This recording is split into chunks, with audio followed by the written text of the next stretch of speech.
Hey, this is Jeff from United Campus Ministry, and I just want to introduce myself a little bit for people who don't know me, and just kind of talk about where we've been, what we're doing, and what our vision is moving forward.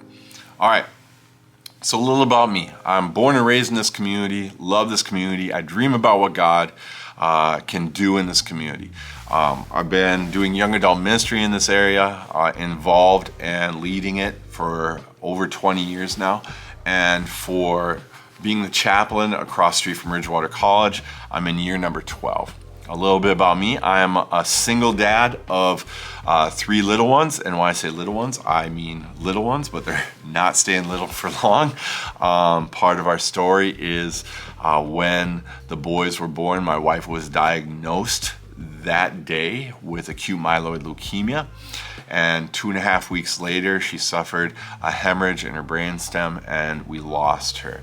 So I've been single dad for over 2 years now, of twin boys, and then I have a little 4-year-old girl that's just they're beautiful, and they are more than a handful. I keep telling my daughter, I don't have enough hands. So that's a little bit about us. The kids are thriving. I'm working on healing, and that's a little bit of our story here.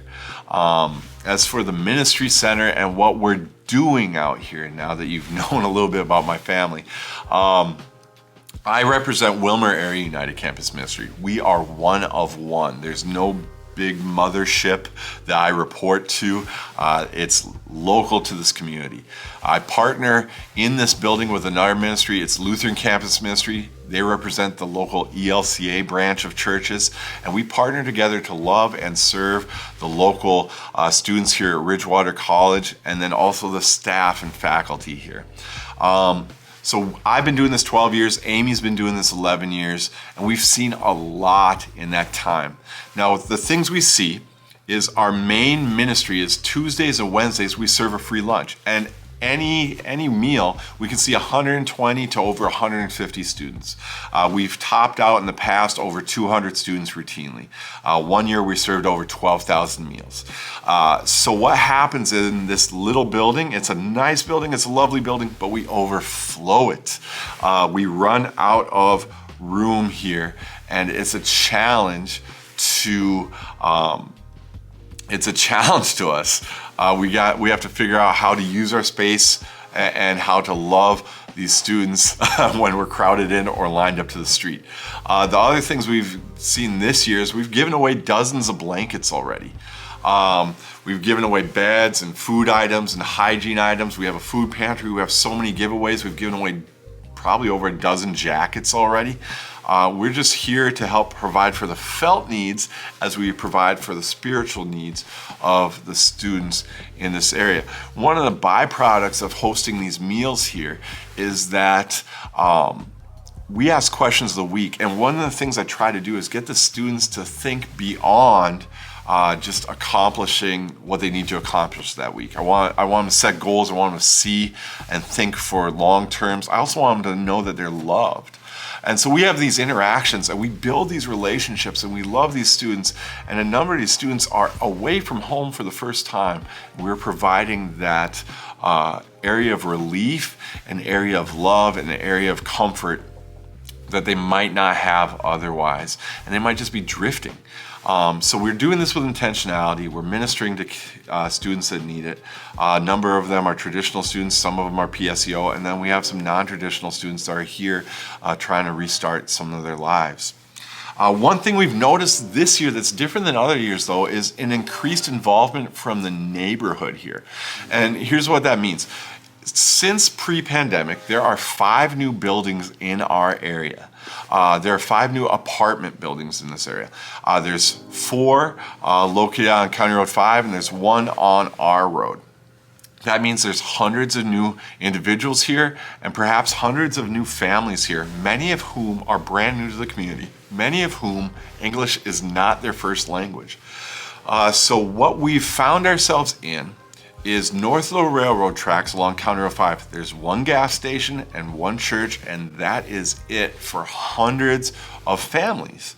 All right, so we're kind of in a resource desert and kind of in a spiritual desert. So what do we do about that? And that's one of the questions we're exploring. We're looking at the possibility of how we can do better outreach to the community while we provide our main outreach still being to Ridgewater. We have a never-ending mission field in both fronts there. And so we're praying about how to do that. And it's a big deal. I've told people that I've spoken more Spanish in the past 2 weeks, past two months, I should say, than I had in the past 10 years combined. So there's this dynamic that we need to be able to serve this community, and we have the location to do it, but the location needs some upgrades and some help and some prayer. So we need to consider how to improve or upgrade our building or modify it.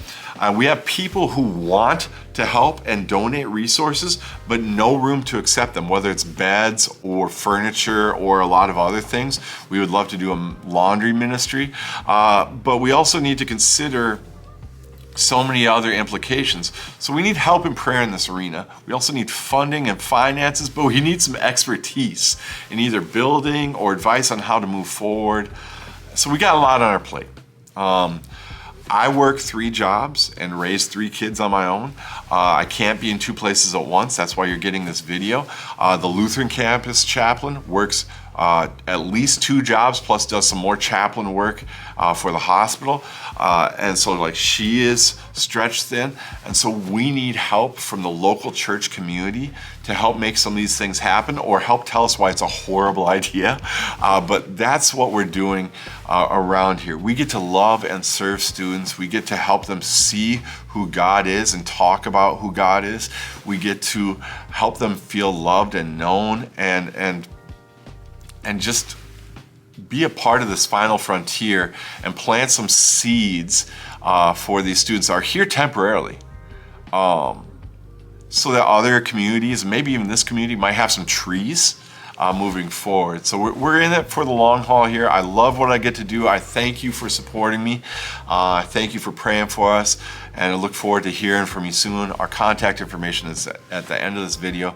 Thank you so much, and God bless.